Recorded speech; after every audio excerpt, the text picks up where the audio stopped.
اسی طرح IRF ہے، ڈاکٹر ذاکر نائک الگ سے کام کر رہے ہیں، باقاعدہ ہماری جماعت ان کو بلا کر کے ان کا بیان رکھواتی ہے، ان کا ڈیبیٹ رکھواتی ہے۔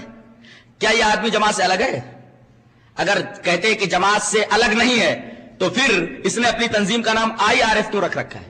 اس کا مطلب ان کی تنظیم کا نام ہی دوسرا ہے، اور تم ان کو اپنے جلسوں میں بلا کر کے ڈیبیٹ رکھواتے ہو۔ اس کا مطلب یہ ہے کہ آپ کا منہج اور ڈاکٹر ذاکر نائک کا منہج ایک ہے، منہج ایک ہونے کی وجہ سے تم انہیں اپنے یہاں ڈیبیٹ کرنے کے لیے بلاتے ہو، اپنے جلسوں میں انہیں بلاتے ہو۔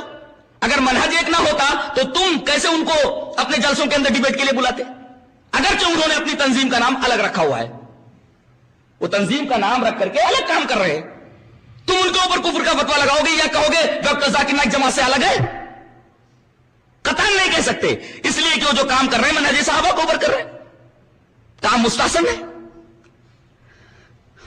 اسی طریقے سے بہت ساری جماعتیں، انصار السنہ ہے کیرالہ کے اندر، ہمارے بنگلور کے اندر جمعیت علماء اہل حدیث ہے، جمعیت علماء اہل حدیث جو بنگلور میں ہماری ہے، یہ جماعت الحمدللہ منہج صحابہ پر قائم ہے، منہج صحابہ قرآن و سنت کی طرف دعوت دیتی ہے، اس کی تبلیغ میں دنوں رات کوشاں رہتی ہے۔